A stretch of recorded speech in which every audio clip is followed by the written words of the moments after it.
الحمد لله الذي بنعمته تتم الصالحات وبمنه وكرمه تنزل الخيرات والبركات. نحمده سبحانه وتعالى ونستعينه ونؤمن به ونتوكل عليه، ونعوذ بالله من شرور أنفسنا ومن سيئات أعمالنا.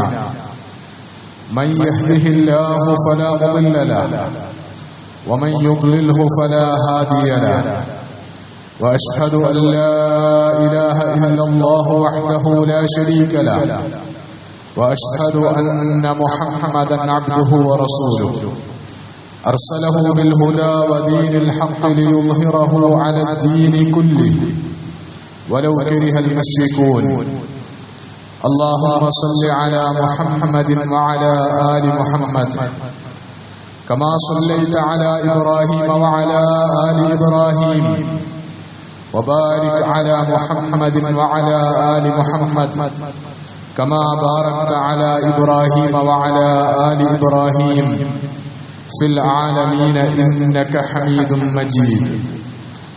أما بعد، فإن خير الكلام كلام الله، وخير الهدي هدي النبي محمد صلى الله عليه وسلم، وشر الأمور محدثاتها، وكل محدثة بدعة، وكل بدعة ضلالة، وكل ضلالة في النار. أعاذني الله وإياكم من النار. ألا لا إيمان لمن لا أمانة له، ولا دين لمن لا عهد له. عباد الله، أوصيكم وإياي أولا بتقوى الله. أعوذ بالله من الشيطان الرجيم. بسم الله الرحمن الرحيم. يا أيها الذين آمنوا اتقوا الله حق تقاته ولا تموتن إلا وأنتم مسلمون. يا أيها الناس اتقوا ربكم الذي خلقكم من نفس واحدة وخلق منها زوجها وبث منهما رجالا كثيرا ونساء، واتقوا الله الذي تساءلون به والأرحام، إن الله كان عليكم رقيبا. يا أيها الذين آمنوا اتقوا الله ولتنظر نفس ما قدمت لغد، واتقوا الله إن الله خبير بما تعملون. واذكروا إذ أنتم قليل مستضعفون في الأرض تخافون أن يتخطفكم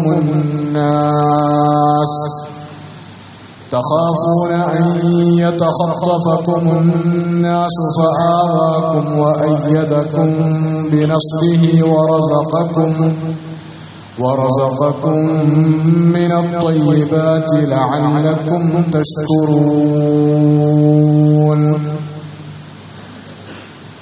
ബഹുമാന്യരായ സത്യവിശ്വാസികളെ, വിശ്വാസിനികളെ, പ്രപഞ്ചനാഥനായ അല്ലാഹുവിന്റെ വിധിവിലക്കുകൾ ജീവിതത്തിലുടനീളം പരമാവധി പാലിച്ചു ജീവിക്കുന്നതിലൂടെ മാത്രമാണ് മനുഷ്യർക്ക് അവരുടെ ഇഹപര ജീവിതങ്ങളിൽ യഥാർത്ഥ വിജയവും സന്തോഷവും നേടിയെടുക്കാൻ കഴിയുക എന്ന് മനസ്സിലാക്കി അല്ലാഹുവിനെ അനുസരിച്ചും അവന് വിധേയപ്പെട്ടും അവന് ജീവിതം സമർപ്പിച്ചും തഖ്വയോടെ ജീവിക്കണമെന്ന് ആദ്യമായി വസിയ്യത്ത് ചെയ്യുകയാണ്, ഉപദേശിക്കുകയാണ്. കാരുണ്യവാനായ നാഥൻ ജീവിതത്തിൽ തഖ്വ പുലർത്താനും അതുവഴി വാഗ്ദാനം ചെയ്യപ്പെട്ടിട്ടുള്ള എല്ലാ അനുഗ്രഹങ്ങളും നമ്മുടെ ദുനിയാവിലെ ജീവിതത്തിൽ അനുഭവിക്കാനും ആസ്വദിക്കാനും പരലോകത്ത് സ്വർഗം പ്രതിഫലമായി ഏറ്റുവാങ്ങാനും നമ്മെയും നമ്മുടെ മാതാപിതാക്കളെയും ഭാര്യാസന്താനങ്ങളെയും ഗുരുനാഥന്മാരെയും നമുക്ക് പ്രിയപ്പെട്ട എല്ലാവരെയും പ്രത്യേകമായി തുണക്കുകയും അനുഗ്രഹിക്കുകയും ചെയ്യുമാറാകട്ടെ. പരിശുദ്ധ റമദാനിലെ പുണ്യകരമായ ദിനരാത്രങ്ങളിൽ നമ്മൾ അനുഷ്ഠിച്ചു വരുന്ന നോമ്പടക്കമുള്ള എല്ലാ ആരാധനാകർമ്മങ്ങളെയും കാരുണ്യവാനായ നാഥൻ പരിപൂർണ ഇഖ്ലാസോടുകൂടിയുള്ള നിഫാഖിന്റെയും റിയാഇന്റെയും അംശങ്ങളേശാത്ത സൽക്കർമ്മങ്ങളായി സ്വീകരിക്കുകയും അതിമഹത്തായ പ്രതിഫലം ഇഹപര ജീവിതങ്ങളിൽ പ്രദാനം ചെയ്ത് നമ്മെ അനുഗ്രഹിക്കുകയും ചെയ്യുമാറാകട്ടെ. ജീവിതത്തിന്റെ വിവിധങ്ങളായ ആവശ്യങ്ങളെ മുൻനിർത്തി കാരുണ്യവാനായ നാഥനോട് നമ്മൾ നടത്തിക്കൊണ്ടിരിക്കുന്ന നിരന്തരമായ പ്രാർത്ഥനകൾ അവയൊക്കെയും അള്ളാഹു ഖബൂൽ ചെയ്ത് നമ്മെ അനുഗ്രഹിക്കുമാറാകട്ടെ. പരിശുദ്ധ റമദാനിലൂടെ കടന്നു പോകുമ്പോൾ റമദാനെക്കുറിച്ച്, റമദാനിലെ വ്രതാനുഷ്ഠാനത്തെക്കുറിച്ച് വിശുദ്ധ ഖുർആനിൽ സവിശേഷമായി വന്നിട്ടുള്ള ആയാത്തുസ്സൗം, നോമ്പിന്റെ ആയത്തുകൾ, ആ ആയത്തുകളെ മുൻനിർത്തിയുള്ള ചില കാര്യങ്ങളാണ് കഴിഞ്ഞ ഒരു ഖുതുബയിൽ സൂചിപ്പിച്ചിട്ടുള്ളത്. വ്രതാനുഷ്ഠാനവുമായി ബന്ധപ്പെട്ട് വിശുദ്ധ ഖുർആനിന്റെ ആഹ്വാനങ്ങൾ ശ്രദ്ധിച്ചാൽ മുമ്പ് നമ്മൾ സൂചിപ്പിച്ചതുപോലെ അല്ലാഹു സുബ്ഹാനഹു വ തആല മനുഷ്യരുടെ ജീവിതത്തിലേക്ക് വഴികാട്ടിയായി മാർഗദർശനത്തിന്റെ സകല വിശദാംശങ്ങളോടുകൂടി സത്യാസത്യ വിവേചനത്തിന്റെ ഉരകല്ലായി വിശുദ്ധ ഖുർആനിനെ അവതരിപ്പിച്ച മാസമായി റമദാൻ മാസത്തെ പരിചയപ്പെടുത്തുകയും ആ മാസത്തിന് ആരെങ്കിലും സാക്ഷിയായാൽ അല്ലെങ്കിൽ ആ മാസത്തിൽ ആരെങ്കിലും ഹാജറുണ്ടായാൽ അയാൾ നോമ്പനുഷ്ഠിക്കണം എന്ന് കൽപ്പിക്കുകയുമാണ് അല്ലാഹു സുബ്ഹാനഹു വ തആല ചെയ്തിട്ടുള്ളത്. അതിനെ തുടർന്ന് അല്ലാഹു സുബ്ഹാനഹു വ തആല പറഞ്ഞിട്ടുള്ള കാര്യം ഫമൻ കാന മരീദൻ ഔ അലാ സഫരിൻ ഫഇദ്ദത്തുൻ മിൻ അയ്യാമിൻ ഉഖർ എന്നാണ്. അതേ സമയത്ത് ആ റമദാൻ മാസത്തിന് സാക്ഷിയായ ഒരാൾ അയാൾ രോഗിയാവുകയോ അല്ലെങ്കിൽ യാത്രയിലായിരിക്കുകയോ ചെയ്താൽ അയാൾ മറ്റു ദിവസങ്ങളിൽ ആ നോമ്പിന്റെ, ആ യാത്രയുടെയോ രോഗത്തിന്റെയോ കാരണമായി ഉപേക്ഷിച്ച നോമ്പുകൾ നോറ്റുവീട്ടണം എന്നാണ് നിയമം പറഞ്ഞിട്ടുള്ളത്. നമുക്കൊക്കെ അറിയാവുന്ന ഇസ്ലാമിക കർമ്മശാസ്ത്രത്തിലെ നിയമമാണത്. അതേസമയത്ത് നോറ്റുവീട്ടാൻ കഴിയാത്ത രോഗികൾ, നോറ്റുവീട്ടാൻ കഴിയാത്ത വിധം ശാരീരികമായി ബലഹീനത അനുഭവിക്കുന്നവർ, പ്രത്യേകിച്ചും പ്രായാധിക്യം ബാധിച്ചവർ, അങ്ങനെയുള്ള ആളുകൾക്കുള്ള പരിഹാരം എന്താണ്? അത് നേരത്തെ തന്നെ അവതരിച്ച വിശുദ്ധ ഖുർആനിൽ തന്നെ നോമ്പ് നിർബന്ധമാക്കി ആദ്യഘട്ടത്തിൽ അവതരിച്ച ആയത്തുകളിൽ പറഞ്ഞിട്ടുള്ള ഫിദിയ കൊടുക്കലാണ്. ഫിദിയയുടെ കർമ്മശാസ്ത്രം പറയുക എന്നതല്ല ഇപ്പോഴത്തെ ഒരു ഉദ്ദേശം. മറിച്ച് ആ കാര്യത്തെക്കുറിച്ച് നോമ്പ് ഉപേക്ഷിക്കേണ്ടി വരികയും രോഗം കാരണമായോ യാത്ര കാരണമായോ ഒക്കെ നോമ്പ് ഉപേക്ഷിക്കേണ്ടി വരികയും എന്നാൽ അതിനുശേഷമുള്ള മറ്റൊരു സമയത്ത് ആ നോമ്പ് നോറ്റുവീട്ടാൻ കഴിയാത്ത അവസ്ഥയിലായി പോവുകയും ചെയ്ത ആളുകളെ സംബന്ധിച്ചിടത്തോളം നിർദ്ദേശിക്കപ്പെട്ടിട്ടുള്ള പരിഹാരം ഫിദിയത്തുൻ ത്വആമു മിസ്കീൻ എന്നതാണ്. അവര് ഫിദിയ കൊടുക്കണം. ആ നോമ്പ് ഉപേക്ഷിച്ചതിന് പകരം അവർ ഫിദിയ കൊടുക്കണം, പരിഹാരക്രിയ നടത്തണം. അത് ത്വആമു മിസ്കീൻ, ഒരഗതിയുടെ ഭക്ഷണമാണ് ഓരോ നോമ്പിനും പകരമായി നൽകേണ്ടത്. ഇതിനെക്കുറിച്ച് നേരിട്ട് നമ്മൾ ആലോചിച്ചാൽ സാധാരണഗതിയിൽ പറയേണ്ടത്, നിങ്ങൾ നോമ്പ് നോൽക്കുകയാണെങ്കിൽ നിങ്ങൾ ഏതായാലും പകൽ സമയത്ത് ഭക്ഷണമൊന്നും കഴിക്കുന്നില്ലല്ലോ, എങ്കിൽ പിന്നെ നിങ്ങൾ കഴിക്കാതെ ബാക്കിയാകുന്ന ആ ഭക്ഷണം നിങ്ങളുടെ സമീപങ്ങളിൽ പാവപ്പെട്ട ആളുകൾക്ക്, ഭക്ഷണത്തിന് ഗതിയില്ലാത്ത ആളുകൾക്ക് കൊടുത്തുകൊള്ളിൻ എന്നാണ് സാധാരണഗതിയിൽ പറയേണ്ടത്. പക്ഷെ അങ്ങനെ പറയുന്നതിന് പകരം നിങ്ങൾ നോമ്പ് നോൽക്കുക. ആ നോമ്പ് നോൽക്കുന്നതിലൂടെ നിങ്ങളിൽ ഉണ്ടായിത്തീരണമെന്ന് അല്ലാഹു സുബ്ഹാനഹു വ തആല ഉദ്ദേശിച്ചിട്ടുള്ള മഹത്തായ ലക്ഷ്യങ്ങളും ചില സംസ്കാരങ്ങളും ഒക്കെയുണ്ട്. ആ ലക്ഷ്യങ്ങളും സംസ്കാരങ്ങളും ഒക്കെ നേടിയെടുക്കാൻ സന്ദർഭവശാൽ, പൂർണ്ണമായി നേടിയെടുക്കാൻ സന്ദർഭവശാൽ നിങ്ങൾക്ക് സാധ്യമാകാതെ പോയാൽ, അഥവാ നോമ്പ് നോറ്റ് അത്തരം കാര്യങ്ങൾ ജീവിതത്തിലേക്ക് നേടിയെടുക്കാൻ നിങ്ങൾക്ക് സാധ്യമായിട്ടില്ലെങ്കിൽ, അത്തരം കാര്യങ്ങൾ നിങ്ങൾ നോമ്പ് നോറ്റിട്ടില്ലെങ്കിലും നേർക്കുനേരെ പരിശീലിക്കണം, നേർക്കുനേരെ അത് ജീവിതത്തിൽ ശീലമാക്കണം എന്ന നിർദ്ദേശം നൽകുകയാണ് അല്ലാഹു സുബ്ഹാനഹു വ തആല ചെയ്തിട്ടുള്ളത്. അതുകൊണ്ട് നിങ്ങൾ നോമ്പ് ഉപേക്ഷിച്ചാലും, നോമ്പ് നോറ്റുകൂട്ടാൻ കഴിയാത്ത അവസ്ഥയിൽ നിങ്ങളായിപ്പോയാലും, നിങ്ങൾ ഒരു പാവപ്പെട്ടവന് ഭക്ഷണം കൊടുക്കണം എന്ന് നിർദ്ദേശിക്കുന്നതിലൂടെ, നോമ്പിലൂടെ നിങ്ങൾ അറിയേണ്ടുന്ന വിശപ്പ്, ദാഹം, അങ്ങനെ പ്രയാസപ്പെടുന്നവന്റെ കഷ്ടപ്പാട്, അന്നത്തിന് വകയില്ലാത്തവന്റെ വേദന, ഇതൊക്കെ നേരിട്ട് അനുഭവിക്കാൻ നിങ്ങൾക്ക് അവസരം ഉണ്ടായിട്ടില്ലെങ്കിലും നിങ്ങൾ അത് അറിഞ്ഞതുപോലെ പ്രതികരിക്കണം, നിങ്ങൾ അത് അറിഞ്ഞതുപോലെ, അറിഞ്ഞവനെ പോലെ പെരുമാറണം എന്ന് അല്ലാഹു സുബ്ഹാനഹു വ തആല നേർക്കുനേരെ നിയമമുണ്ടാക്കുകയാണ് ചെയ്തിട്ടുള്ളത്.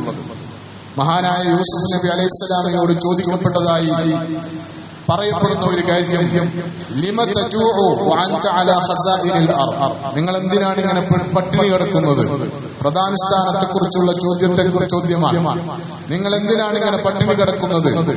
മിസ്രിലെ, ഈജിപ്തിലെ സകല ഖജനാവുകളും താങ്കളുടെ അധികാര പരിധിയിലായിരിക്കെ ആവോളം തിന്നാൻ, ഭക്ഷിക്കാൻ ഇഷ്ടം പോലെ ഉണ്ടായിട്ടും പിന്നെന്തിനാണ് പട്ടിണി കിടക്കുന്നത്? പിന്നെന്തിനാണ് വിശപ്പ് സഹിക്കുന്നത് എന്ന് യൂസുഫ് നബി അലൈഹി സ്വലാമിനോട് ചോദിക്കപ്പെട്ടിട്ടുണ്ട് അത്രേ. അപ്പോൾ അദ്ദേഹം നൽകിയിട്ടുള്ള മറുപടി, ലികൈല അൻസൽ ജാഇ, ഇങ്ങനെ കയ്യിൽ ഖജനാവുകൾ ഇല്ലാത്തവൻ, കയ്യിൽ അന്നത്തിന് വകയില്ലാത്തവൻ, അങ്ങനെ വിശപ്പ് സഹിക്കേണ്ടി വരുന്നവർ ഈ ഭൂമിയിലുണ്ട്, എന്റെ ചുറ്റുഭാഗത്തുമുണ്ട്.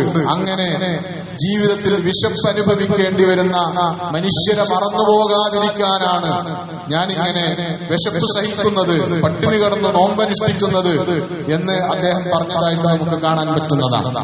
ഇസ്ലാം പഠിപ്പിക്കുന്ന ഉദാത്തമായ സംസ്കാരങ്ങളിൽ ഒരു മുഅ്മിനിന്റെ ജീവിതത്തിൽ ഉറപ്പായും ഉണ്ടാകണം എന്നുള്ള നിലക്ക് ദീൻ പഠിപ്പിച്ചിട്ടുള്ള ഒരു കാര്യമാണ് ഇൻഫാഖ് എന്ന് പറയുന്നത്. മൊത്തത്തിൽ സമ്പത്ത് ചെലവഴിക്കുക എന്നതിന് ഇസ്ലാമിൽ വലിയ പ്രാധാന്യമുണ്ട്. അതിൽ തന്നെയും മക്ക കാലഘട്ടം മുതൽ എന്ന് പറഞ്ഞാൽ ഇസ്ലാം അതിന്റെ വിശ്വാസ കാര്യങ്ങൾ വളരെ പ്രാഥമികമായി പഠിപ്പിച്ചു തുടങ്ങുന്ന കാലം മുതൽ വിശ്വാസികളെ നിരന്തരം ഉത്ബോധിപ്പിച്ചിട്ടുള്ള, ഓർമ്മപ്പെടുത്തിയിട്ടുള്ള, പ്രേരിപ്പിക്കുകയും പ്രചോദിപ്പിക്കുകയും ചെയ്തിട്ടുള്ള ഒരു കാര്യമാണ് അന്നദാനം എന്ന് പറയുന്നത്.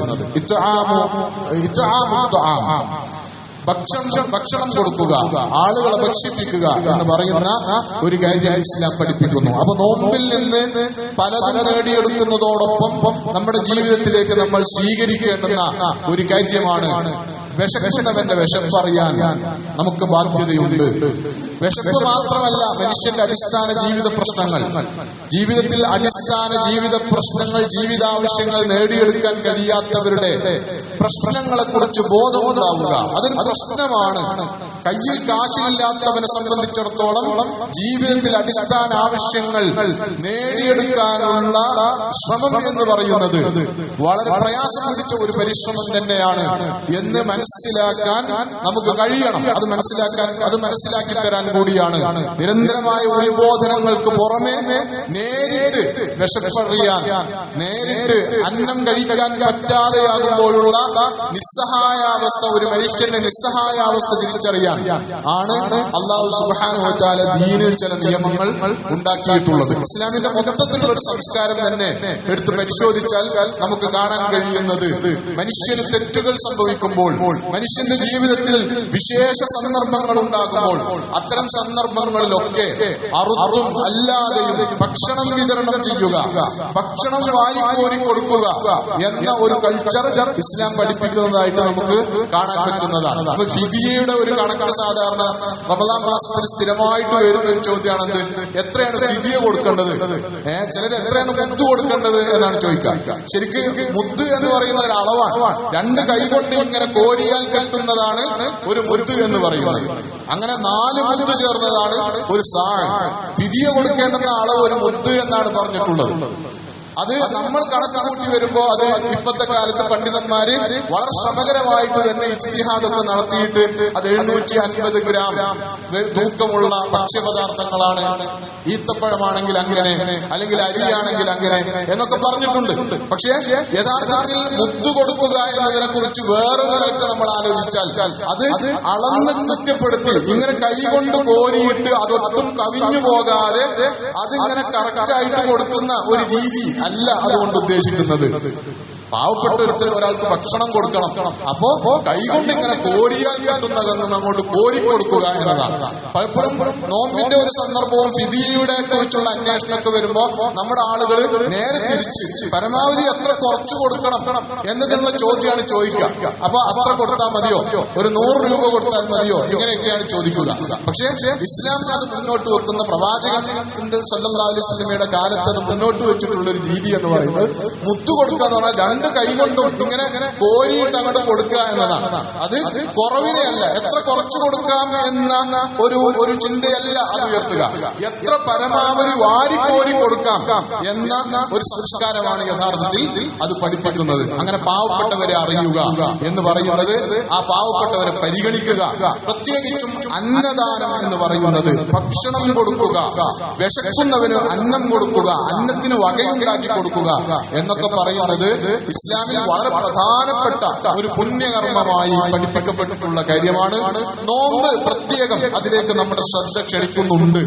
ഇസ്ലാമിൽ ആദ്യഘട്ടത്തിൽ നോമ്പ് നിർബന്ധമാക്കപ്പെട്ടപ്പോൾ ഓപ്ഷണലായിട്ടാണ് കഴിയുന്ന ആളുകൾക്ക് തന്നെയും ഫിദിയ കൊടുത്തിട്ട് നോമ്പിൽ നിന്ന് വിട്ടു നിൽക്കാനുള്ള അനുവാദം ഉണ്ടായിരുന്നു. കുത്തിബ അലൈക്കും സിയാം, ഞങ്ങൾക്ക് നോമ്പ് നിർബന്ധമാക്കപ്പെട്ടിരിക്കുന്നു എന്ന് അവതരിച്ചതിന്റെ കൂടെ അവതരിച്ച ആയത്താണ് നിർണിതമായ ദിവസങ്ങളിൽ അതുകൊണ്ട് നിങ്ങൾ നോമ്പ് നോൽക്കുക.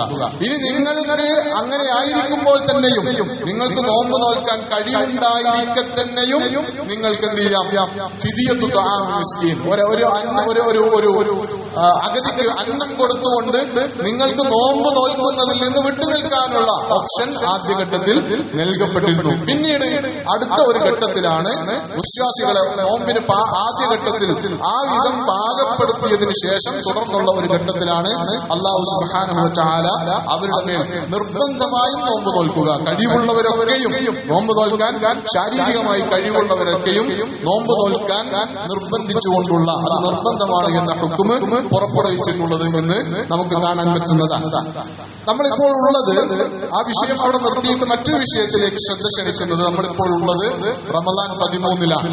റമദാൻ 13 എന്ന് പറയുന്നത് റസൂലുള്ളാഹി സ്വല്ലല്ലാഹു അലൈഹി വസല്ലം ജീവിച്ചിരുന്ന കാലഘട്ടത്തിൽ ഏറ്റവും ആദ്യമായി വിശ്വാസി സമൂഹത്തിന് മേൽ നോമ്പ് നിർബന്ധമാക്കപ്പെട്ട ഹിജ്റ 2-ലെ ഇவ்விதമുള്ള ഒരു റമദാൻ 13-ന് റസൂലുള്ളാഹി സ്വല്ലല്ലാഹു അലൈഹി വസല്ലമയും റസൂലിന്റെ കൂടെ 300-ൽ ചില്ലാനും സഹാബികളും ബദറിലേക്ക് പുറപ്പെട്ടു കഴിഞ്ഞിട്ട് 2 ദിവസമായ സന്ദർഭമാണ്.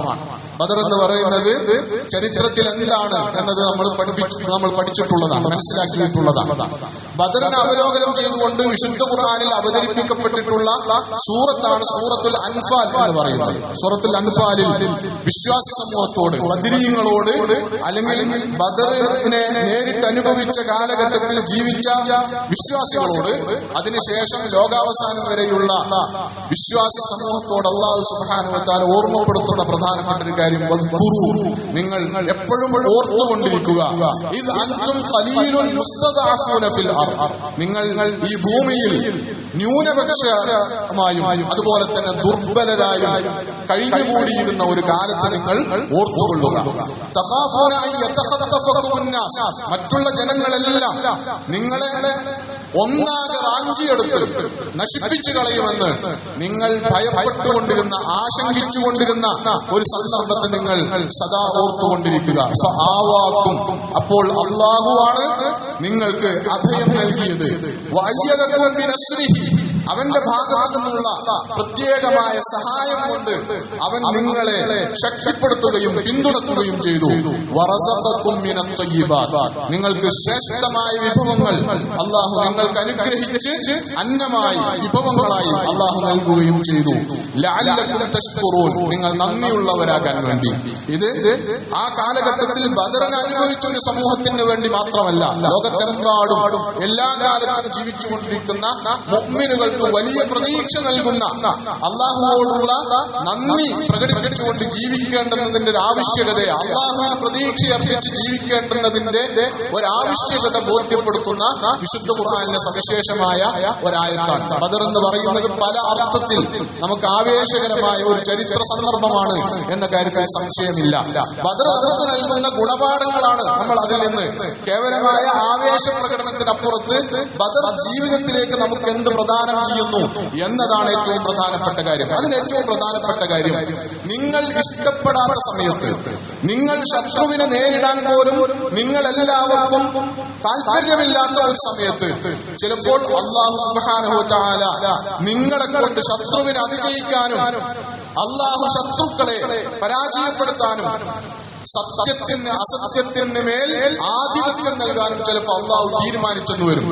ബദറിന്റെ യഥാർത്ഥത്തിലുള്ള ഒരു ചരിത്രം എടുത്ത് പരിശോധിച്ചാൽ ബദറിൽ റസൂലുള്ളാഹി സ്വല്ലല്ലാഹു അലൈഹി വസല്ലമയും 313 ആളുകളും അല്ലെങ്കിൽ 314 ആളുകൾ, അല്ലെങ്കിൽ അതിനെ കൂടുതലോ കുറവോ എണ്ണം ആളുകൾ, ഇവർ പുറപ്പെട്ടത്, മദീനയിൽ നിന്ന് പുറപ്പെടുന്നത് യുദ്ധം ചെയ്യാനല്ല. എന്ന് പറഞ്ഞാൽ മക്കയിൽ നിന്ന് വരുന്ന അബൂജഹലിന്റെ നേതൃത്വത്തിലുള്ള ഖുറൈശികളോട് യുദ്ധം ചെയ്യുക എന്ന ഉദ്ദേശത്തിലല്ല, മറിച്ച് ഷാമിൽ നിന്ന് മക്കയിലേക്ക് മടങ്ങിപ്പോകുന്ന അബൂ സുഫിയാന്റെ കച്ചവട സംഘത്തെ പിടിച്ചെടുക്കുന്നതിന് വേണ്ടിയാണ്. മക്കക്കാർക്കും ഖുറൈശികൾക്കും ഇസ്ലാമിക സമൂഹത്തിനും ഇടയിൽ യുദ്ധം പ്രഖ്യാപിക്കപ്പെട്ട ദിനങ്ങളാണ്. അതുകൊണ്ട് ശത്രുവിന്റെ കച്ചവട സംഘത്തെ പിടിച്ചെടുക്കുക എന്ന ഉദ്ദേശത്തിൽ എല്ലാവരും ഒന്നും ഇറങ്ങിപ്പോരേണ്ടതില്ല, എല്ലാവരും ഒന്നും യുദ്ധത്തിന് ഇറങ്ങി പുറപ്പെടേണ്ടതില്ല. ആവശ്യമായ അബൂ സുഫിയാനും അബൂ സുഫിയാന്റെ കച്ചവട സംഘവുമാണ് നമ്മുടെ ലക്ഷ്യം. ആ കച്ചവട സംഘത്തിൽ 30 മുതൽ 40 വരെ കാവൽക്കാരാണ്, സംരക്ഷകരാണ് അതിന്റെ കൂടെയുള്ളത്. അവരെ നേരിടാൻ ആവശ്യമായ ആളും ബലവുമായിട്ട് റസൂലുള്ളാഹി സ്വല്ലല്ലാഹു അലൈഹി വസല്ലം മക്കയിൽ നിന്ന് ബദറിലേക്ക് പുറപ്പെട്ടതാണ് യഥാർത്ഥത്തിൽ. അങ്ങനെ അള്ളാഹുവിന്റെ ഭാഗത്ത് നിന്ന് രണ്ടാമതൊരു സംഘം, പിന്നെ സാഹചര്യങ്ങൾ നമുക്കറിയാം, ദീർഘിപ്പിക്കുന്നില്ല. അബൂജഹലിന്റെ നേതൃത്വത്തിൽ മക്കയിൽ നിന്ന് അബൂ സുഫിയാന്റെ കച്ചവടത്തെ സംരക്ഷിക്കാൻ എന്ന പേരിൽ വരുന്ന വലിയ ഒരു സൈന്യം, അബൂ സുഫിയാനും കച്ചവട സംഘവും രക്ഷപ്പെട്ടു പോകുന്നു. പിന്നീട് ബാക്കിയുള്ളത് അബൂജഹലും സൈന്യവുമാണ്. അബൂജഹലും സൈന്യവും കച്ചവട സംഘം രക്ഷപ്പെട്ടിട്ടും തിരിച്ചു പോകണ്ട, ഈ അവസരം ഉപയോഗപ്പെടുത്തി മുഹമ്മദിനെയും കൂട്ടരെയും നശിപ്പിച്ചു കളയാം എന്ന് തീരുമാനിച്ച് സൈനിക നീക്കവുമായി മുന്നോട്ട് പോവുകയാണ് യഥാർത്ഥത്തിൽ ചെയ്തത്. അപ്പോൾ മുസ്ലിങ്ങളുടെ മുമ്പിൽ അള്ളാഹുവിന്റെ ഭാഗത്തു നിന്നുള്ള ഓഫർ, നിങ്ങൾക്ക് 2 സംഘങ്ങളെ നാം ഉറപ്പായിട്ടും വാഗ്ദാനം ചെയ്യുന്നു. ആ സമയത്ത് മുസ്ലിങ്ങളിൽ, മുഅ്മിനുകളിൽ നല്ല ഒരു വിഭാഗത്തിന്റെ മനസ്സ് അബൂ സുഫിയാന്റെ കച്ചവട സംഘത്തെ ലക്ഷ്യമാക്കുക, അതില്ലെങ്കിൽ തിരിച്ചു പോരുക എന്നൊക്കെയായിരുന്നു. എന്ന് പറഞ്ഞാൽ വിശ്വാസികൾ തന്നെ ഒരു വലിയ ശത്രുവിനെ, തങ്ങളെക്കാൾ എത്രയോ അധിക ബലമുള്ള ഒരു ശത്രുവിനെ നേരിടാൻ വിശ്വാസികൾ തന്നെയും പ്രവാചകന്റെ നേതൃത്വത്തിൽ വേണ്ടത്ര മാനസികമായി സജ്ജരല്ലാത്ത ഒരു സമയത്ത് പോലും അല്ലാഹു സുബ്ഹാനഹു വ തആല നിങ്ങൾ ന്യൂനപക്ഷമായിരിക്കെ, നിങ്ങൾ ദുർബലരായിരിക്കെ, നിങ്ങളെ രക്ഷപ്പെടുത്താൻ തീരുമാനിച്ചേക്കും, നിർബന്ധമായും യുദ്ധമുഖത്തേക്ക് അല്ലാഹു നിങ്ങളെ തള്ളിവിട്ടേക്കും. എന്നിട്ട് നിങ്ങളുടെ മാഹാത്മ്യം കൊണ്ടല്ല, നിങ്ങളുടെ ശക്തി ദൗർബല്യങ്ങൾ പരിഗണിച്ചുകൊണ്ടല്ല, മറിച്ച് ബദറിന്റെ ഉജ്ജ്വലമായ പാഠം ആയി സൂറത്തുൽ അൻഫാലിലൂടെ അള്ളാഹു അവതരിപ്പിക്കുന്നത് അള്ളാഹുവിൽ നിന്ന് മാത്രമാകുന്നു സഹായവും വിജയവും വന്നെത്തുന്നത് എന്ന പാഠമാണ്. ആ വിജയം നൽകാൻ, ആ സഹായം നൽകാൻ അള്ളാഹു തീരുമാനിച്ചേക്കും എന്നതാണ് ബദർ നമ്മളെ പഠിപ്പിക്കുന്ന പാഠം എന്ന് പറയുന്നത്. പല അർത്ഥത്തിൽ ആ നിലക്ക് സമരസജ്ജമാവേണ്ടുന്ന ഒരു സമയത്താണ് നമ്മൾ ജീവിക്കുന്നത്. നമ്മൾ ന്യൂനപക്ഷമായി ജീവിക്കുന്ന ഒരു സാഹചര്യമാണുള്ളത്. നമ്മൾ അതീവ ദുർബലരായി ജീവിക്കേണ്ടി വരുന്ന ഒരു കാലത്താണ് നമ്മൾ ജീവിക്കുന്നത്. ഒരുപക്ഷെ പലയിടത്തും ചിലയിടങ്ങളിലൊക്കെ നമ്മൾ അംഗസംഖ്യയുണ്ട് എന്നത് ശരിയാണ്, നമുക്ക് സാമ്പത്തിക ശേഷിയുണ്ട് എന്നത് ശരിയാണ്, കുറച്ചെന്തൊക്കെയോ കരുത്തും ശേഷിയും നമുക്കുണ്ട് എന്നത് ശരിയാണ്. പക്ഷേ മൊത്തത്തിൽ നമ്മൾ എടുക്കുന്ന രാജ്യത്തിന്റെ സ്ഥിതി അനുസരിച്ച് പരിശോധിച്ചാൽ നമ്മൾ ഇവിടെ ഖലീലുൻ മുസ്തദഅഫൂൻ, ദുർബലരായ ഒരു ന്യൂനപക്ഷ സമുദായമാണ് നമ്മൾ എന്ന കാര്യത്തിൽ സംശയമില്ല. പക്ഷെ നമ്മയും നമ്മുടെ ഗുണം കൊണ്ടല്ലാതെയും അല്ലാഹു സുബ്ഹാനഹു വ തആല ഒരുപക്ഷെ സത്യത്തെ അനീതിക്ക് വാഴാൻ ഒരു കാലം, ഒരു ആയുസ് അല്ലാഹു നിശ്ചയിച്ചിട്ടുണ്ടാകും. അന്യായങ്ങൾക്കും അക്രമങ്ങൾക്കും ഭൂമിയിൽ അരങ്ങുവാഴാൻ അല്ലാഹു നിശ്ചയിച്ച ഒരു ആയുസ് തീരുന്ന മുറക്കെങ്കിലും അതിനെ അതിജയിച്ച് സത്യം മുൻകടന്നു വരാൻ, സത്യം അതിജയിച്ച് മുന്നോട്ട് വരാൻ കാര്യങ്ങൾ ജീവിക്കുന്നവൻ കൃത്യമായ തെളിവോടുകൂടി ജീവിക്കട്ടെ, മരിച്ചു നശിച്ചു പോകുന്നവൻ കൃത്യമായ തെളിവോടുകൂടി നശിച്ചു പോകട്ടെ എന്ന് ബദറുമായി ബന്ധപ്പെട്ട് അല്ലാഹു സുബ്ഹാനഹു വ തആല പറഞ്ഞതുപോലെ ബദറിന്റെ ലക്ഷ്യം എന്തായിരുന്നു എന്ന് അല്ലാഹു വിശദീകരിക്കുന്നത് അങ്ങനെയാണ്. നശിച്ചു പോകുന്നവൻ കൃത്യമായ തെളിവോടുകൂടി അവൻ ഈ ഭൂമിയിൽ ജീവിക്കാൻ, അവന്റെ അന്യായം കൊണ്ട്, അവന്റെ അക്രമം കൊണ്ട്, അവന്റെ ഫാസിസ്റ്റ് മനോഭാവം കൊണ്ട്, അവന്റെ വർഗീയതയും വംശീയതയും കൊണ്ട്, അവന്റെ ദുഷിച്ച മനോഭാവം കൊണ്ട് അവൻ ഈ ഭൂമിക്ക് മുകളിൽ ജീവിക്കാൻ അർഹതയില്ലെന്ന് തെളിയിക്കുന്ന ഒരു സമയത്ത് അത് ആളുകളുടെ കൺമുമ്പാകെ തെളിഞ്ഞ് സ്വയം നശിച്ചു പോകുന്നതിനുള്ള സാഹചര്യം ഒരുക്കുക. അതേപോലെ ഈ ഭൂമിയിൽ സത്യത്തെ മുറുകെ പിടിച്ചവർ, നല്ല മനസ്സ് പുലർത്തിയവർ, മനുഷ്യരായി ജീവിക്കാൻ, മനുഷ്യത്വത്തോടുകൂടി ജീവിക്കാൻ മുന്നോട്ട് വന്നവർ, പ്രത്യേകിച്ചും വിശ്വാസികളായ സംതൃപ്തരായ മനുഷ്യർ, അവർ കൃത്യമായ ജീവിക്കാൻ യോഗ്യരാണ്, ഈ ഭൂമിക്ക് മുകളിൽ നിലനിൽക്കാൻ തങ്ങൾ യോഗ്യരാണ് എന്ന് തെളിയിച്ചുകൊണ്ട് നിലനിൽക്കാൻ വേണ്ടി ഇങ്ങനെയുള്ള ചില ചരിത്ര സന്ദർഭങ്ങൾ അള്ളാഹുവിന്റെ തീരുമാനപ്രകാരം അള്ളാഹിന്റെ സുന്നത്തിൽ ഈ ഭൂമിയിൽ കടന്നു വരും എന്നുള്ളതാണ്. അങ്ങനെ കടന്നു വരുമ്പോൾ നമുക്ക് കുറച്ചാളുകൾക്കെങ്കിലും അള്ളാഹുവിനെ സഹായിക്കാൻ അർഹതയുണ്ടെന്ന് അള്ളാഹുവിന് ബോധ്യമുള്ള ഒരു സമൂഹം, ഒരു വിശ്വാസി സമൂഹം, അത് ഖലീലുൻ മുസ്തദഅഫൂൻ, ദുർബലരായ എണ്ണത്തിൽ വളരെ കുറഞ്ഞ കുറച്ചാളുകളെങ്കിലും ഉണ്ടാവുക എന്നത് വളരെ പ്രധാനമാണ്. നല്ല കരുത്തുള്ള, വിശ്വാസമുള്ള, സത്യത്തോട് പ്രതിബദ്ധതയുള്ള, സത്യാസത്യ വിവേചനത്തിനുള്ള ഒരു പോരാട്ടം പോരാട്ടമുഖം അള്ളാഹു തുറന്നു വെക്കുമ്പോൾ ഒരു യൗമുൽ ഫുർഖാനിനെ, സത്യവും അസത്യവും വേർതിരിയേണ്ടുന്ന, അക്രമവും അനീതിയും ഒരു ഭാഗത്തേക്ക് മാറി മറുപക്ഷത്ത് നീതി ഉയർന്നു നിൽക്കേണ്ടുന്ന, അത് ഉയർന്ന് ആധിപത്യം സ്ഥാപിക്കേണ്ടുന്ന ഒരു ദിവസം വരുമ്പോൾ അള്ളാഹുവിനെ ഈ ദൗത്യമേൽപ്പിക്കാൻ, നീതിയെ മുറുകെ പിടിക്കാനുള്ള, നീതിയെ ഭൂമിയിൽ സ്ഥാപിക്കാനുള്ള ദൗത്യമേൽപ്പിക്കാൻ വിശ്വാസത്തിന്റെ കരുത്തുള്ള, ആർജവമുള്ള ഒരു സമൂഹം, വിശ്വാസി സമൂഹം ഇവിടെ ഉണ്ടാവുക എന്നതാണ് പ്രധാനം. ബദറിലേക്ക് ശ്രദ്ധിച്ചാൽ, ബദറിലേക്ക് പുറപ്പെട്ട സമൂഹത്തെ ശ്രദ്ധിച്ചാൽ നമുക്കതാണ് കാണാൻ കഴിയുക. സത്യത്തോടുള്ള പ്രതിബദ്ധതയുടെ പേരിൽ, സത്യസാക്ഷ്യ നിർവഹണത്തിന്റെ മാർഗത്തിൽ ജീവൻ കൊടുക്കാൻ കൊതിച്ച്, ഷഹാദത്ത് കൊതിച്ച്, ആ ഷഹാദത്തിന് അവസരമില്ലെങ്കിൽ പൊട്ടിക്കരയുന്ന കുട്ടികളുള്ള ഒരു സമൂഹത്തെ, അങ്ങനെയുള്ള ഒരു 300 ചില്ലാനം ആളുകളെ വെച്ചാണ് റസൂൽ സല്ലല്ലാഹു അലൈഹി വസല്ലം ബദറിലേക്ക് പട നയിച്ചത് എന്നത് ചരിത്രം വായിക്കുമ്പോൾ നമുക്ക് കാണാൻ പറ്റുന്നതാണ്. കാര്യബോധമുള്ള മുതിർന്ന ആളുകൾ അള്ളാന്റെ മാർഗത്തിൽ ജീവൻ കൊടുക്കാൻ ഉറച്ച് ഇറങ്ങി പുറപ്പെട്ടു എന്നത് മാത്രമല്ല ബദറിന്റെ സവിശേഷത. പടയണികൾ വന്നു ചേർന്ന് നിൽക്കുകയും വലുപ്പക്കുറവിന്റെ പേരിൽ, പ്രായക്കുറവിന്റെ പേരിൽ ആ മുന്നണിയിൽ നിന്ന് മാറ്റി നിർത്തപ്പെടുകയും ചെയ്യുമ്പോൾ റസൂലിന്റെ മുമ്പിൽ പൊട്ടിക്കരഞ്ഞ് എനിക്ക് പറ്റില്ല, എനിക്ക് മടങ്ങിപ്പോകാൻ പറ്റില്ല എന്ന് കരഞ്ഞു പറഞ്ഞ ഉമൈർ ഇബ്നു അബീ വഖാസിനെ പോലെയുള്ള കൊച്ചുമക്കളുള്ള ഒരു സംഘത്തെയാണ് റസൂൽ സല്ലല്ലാഹു അലൈഹി വസല്ലമയുടെ നേതൃത്വത്തിൽ ബദറിലേക്ക് പട നയിച്ചത്. അവരിലൂടെയാണ് അല്ലാഹു സുബ്ഹാനഹു വ തആല ഒരു യൗമുൽ ഫുർഖാൻ, സത്യത്തിന് ആധിപത്യവും വിജയവും കിട്ടുന്ന ഒരു സന്ദർഭം ഉണ്ടാക്കുന്നത് എന്നതാണ്. ഉമൈർ ബിൻ അബീ വഖാസ് റളിയല്ലാഹു അൻഹു മഹാനായ സഅദ് ബിൻ അബീ വഖാസ് റളിയല്ലാഹു അൻഹുവിന്റെ സഹോദരനാണ്. അദ്ദേഹം റസൂലുള്ളാഹി സ്വല്ലല്ലാഹു അലൈഹി വസല്ലം മദീനയിൽ നിന്ന് പുറപ്പെട്ട് മദീനയ്ക്ക് പുറത്തൊരു പ്രദേശത്ത് വെച്ച് തന്റെ സൈന്യത്തെ അണിനിരത്തി. ബദർ യുദ്ധത്തിൽ റസൂൽ സല്ലല്ലാഹു അലൈഹി വസല്ലം ലോകത്തതിനു മുമ്പ് ഒരു യുദ്ധവേളയിലും പ്രയോഗിക്കപ്പെട്ടിട്ടില്ലാത്ത സൈനിക വിന്യാസമാണ് റസൂൽ സല്ലല്ലാഹു അലൈഹി വസല്ലം നടത്തിയത്. അതിനു മുമ്പുള്ള അറബികൾക്ക് പരിചയമുള്ള ഒരു യുദ്ധരീതിയിൽ നിന്ന് വ്യത്യസ്തമായി നമസ്കാരത്തിന് സ്വപ്പ് നിർത്തുന്നത് പോലെ തന്റെ സൈന്യത്തെ അണിനിരത്തിയാണ് റസൂൽ സല്ലല്ലാഹു അലൈഹി വസല്ലം യുദ്ധത്തിന് പടനയിച്ചത്. അറബികളുടെ ഒരു യുദ്ധരീതി എന്ന് പറയുന്നത് എല്ലാവരും, സൈന്യത്തിലുള്ള എല്ലാവരും ഒന്നിച്ചാക്രമണം, ശത്രുവിനെ ആക്രമിക്കുകയും എന്നിട്ട് ഒരു സന്ദർഭത്തിൽ ശത്രുവിനെ അതിജയിക്കാൻ കഴിയില്ല എന്ന് കഴിഞ്ഞാൽ ഒന്നിച്ച് പിൻവാങ്ങുകയും പിന്നീട് ശക്തി സംഭരിച്ച് വീണ്ടും ഒന്നിച്ചാക്രമിക്കുകയും ചെയ്യുന്ന അൽ ഖർറു വൽ ഫർ എന്ന് പറയും. ഉസ്ലൂബുൽ ഖർരി വൽ ഫർ എന്ന് പറയും അറബി ഭാഷയിൽ. അങ്ങനെ ആക്രമിക്കുകയും പിൻവാങ്ങുകയും ചെയ്യുന്ന ഒരു പ്രത്യേക രീതിയാണ് അവർക്ക് പരിചയമുണ്ടായിരുന്നത്. അതിന് പകരമായി റസൂൽ സല്ലല്ലാഹു അലൈഹി വസല്ലം സൈന്യത്തെ ഇങ്ങനെ സ്വഫായിട്ട് നിർത്തി. ഏറ്റവും മുന്നിലെ സ്വഫിൽ കുന്തം പ്രയോഗിക്കാൻ, കുന്തങ്ങളും വാളുകളും പ്രയോഗിക്കാൻ കഴിയുന്ന യോദ്ധാക്കൾ. അവരെന്തിനാന്ന് ചോദിച്ചാൽ ശത്രു നേർക്ക് നേരെ കുതിരയും മറ്റു കാലാൾപ്പടയും ഒക്കെയായി ആക്രമണം നടത്തുമ്പോൾ അവരെ നേർക്ക് നേരെ അഭിമുഖീകരിക്കാനുള്ളവർ മുന്നിലെ സ്വഫിൽ.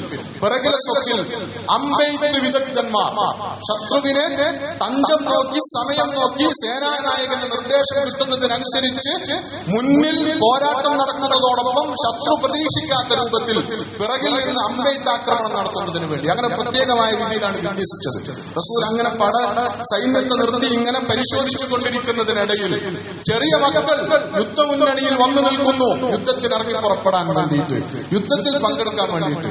വെറുതെ ഇങ്ങനെ ആൾക്കൂട്ടം പോകുന്നതിന്റെ കൂടെ കൂടിയതൊന്നുമല്ല.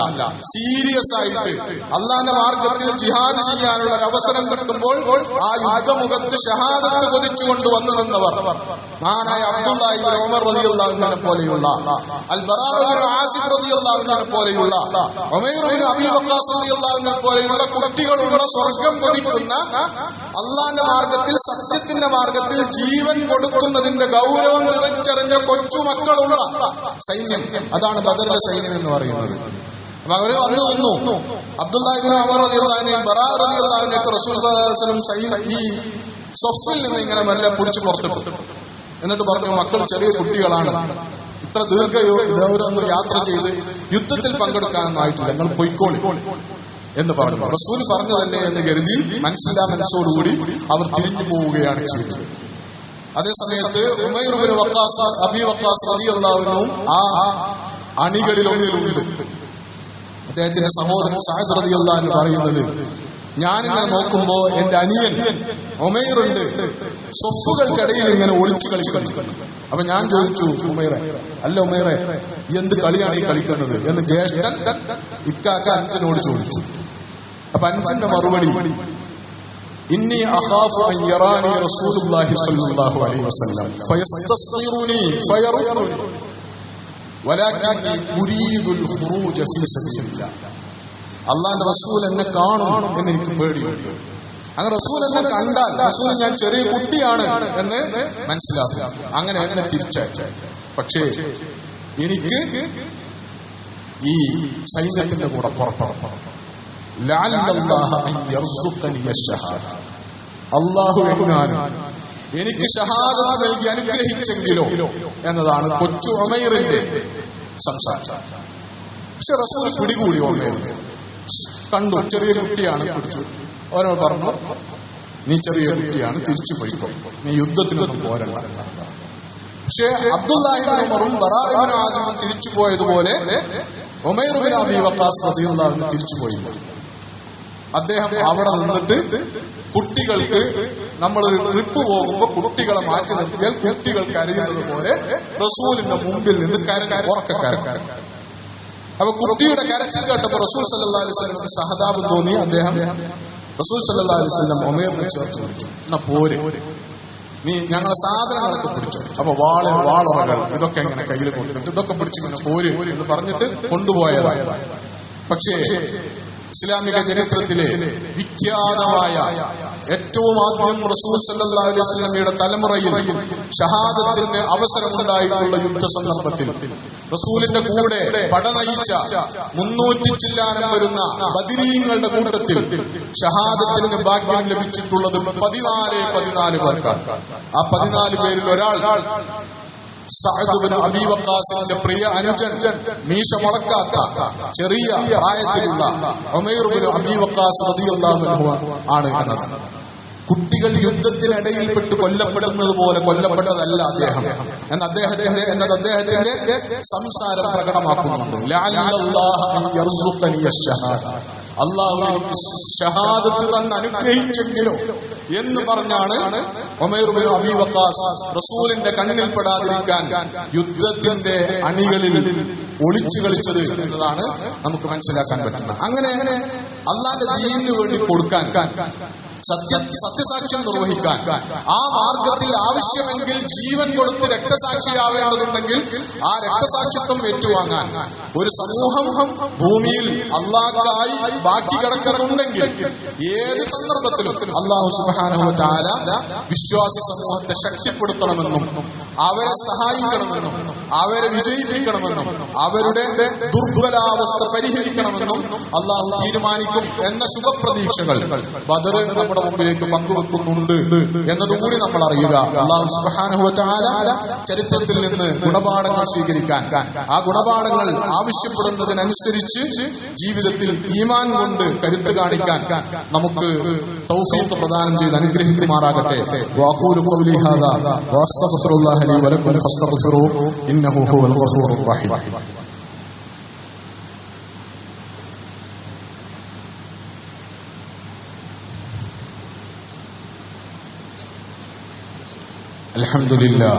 الحمد لله رب العالمين ولا عاقبة للمتقين ولا عدوان إلا على الظالمين.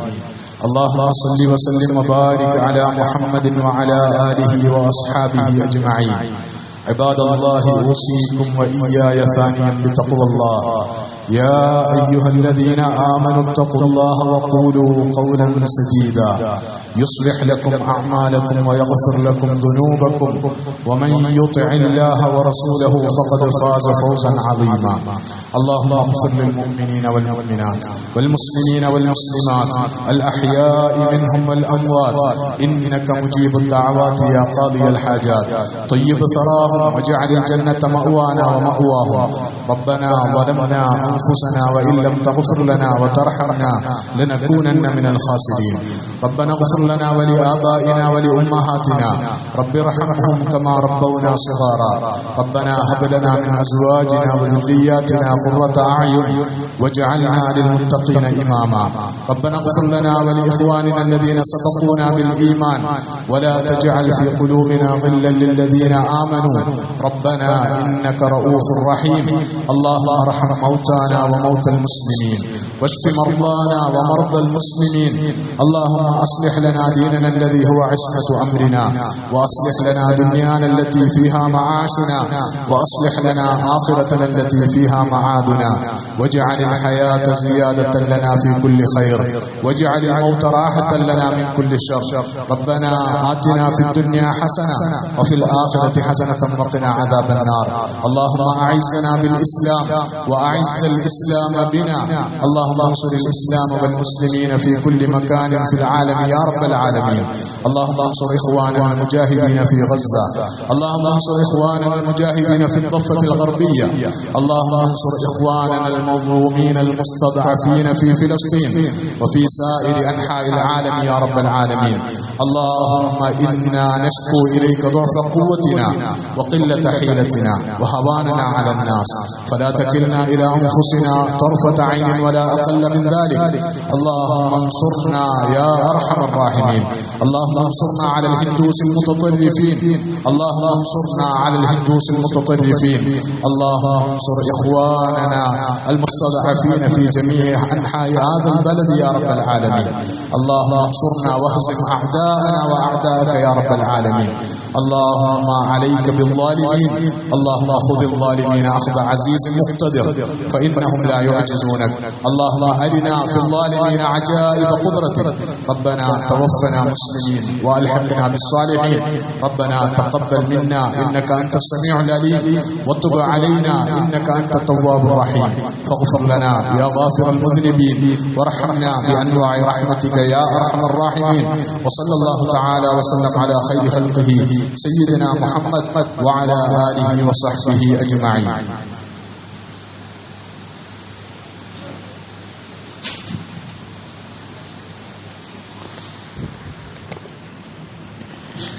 الله أكبر الله أكبر أشهد أن لا إله إلا الله